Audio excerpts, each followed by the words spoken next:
Hello everyone, my name is Nathan Zahar. I'm one of the residents at the Detroit Medical Center downtown campus. I'm going to present a case today of a COVID patient who came to the emergency department with an ST elevation MI, whose hospital course was complicated by a restenosis of the culprit vessel immediately after the percutaneous intervention. So due to time limitation, I'm just going to dive right into the case. So our patient was a 51-year-old male. He came to the ED complaining of squeezing chest pain and shortness of breath. The patient had a past medical history of a previous MI with a drug-eluting stent placed in the LAD, hypertension, diabetes, and coronary artery disease. His medication list included ticagrelor, carvedilol, atorvastatin, and aspirin. So in the ED, the patient's blood pressure was elevated at 165/112. He was rapidly desaturating and was subsequently placed on a 15-liter non-rebreather mask.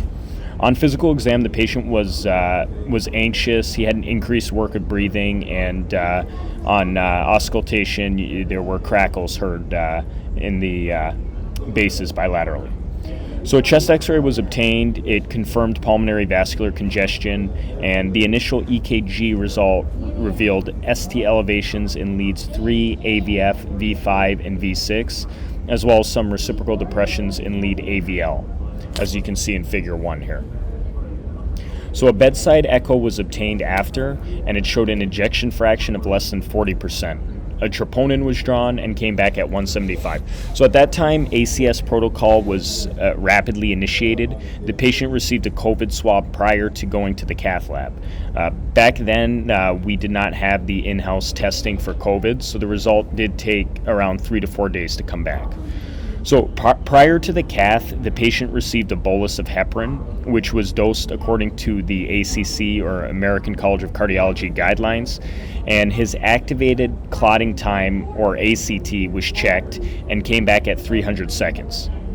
This is considered therapeutic. On a side note, activated clotting time is similar to PTT. It's just the metric that we use at the Sinai Grace campus of DMC. So the initial angiogram showed 100% occlusion of the left circumflex artery, as you can see in figure 2A. A drug-eluting stent was placed in this culprit vessel, and there was complete restoration of flow, as you can see in figure 2B.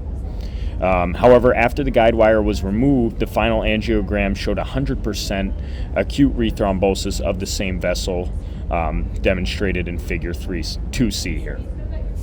So the ACT was immediately checked again. This was about half an hour after the initial, and it came back at 167 seconds. So this was a rapid drop from what it was the first draw, and this is very unusual. So the patient was given an additional bolus of heparin.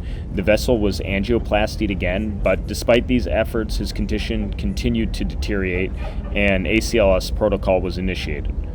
Unfortunately, the ACLS was unsuccessful, and the patient died of a sudden cardiac arrest.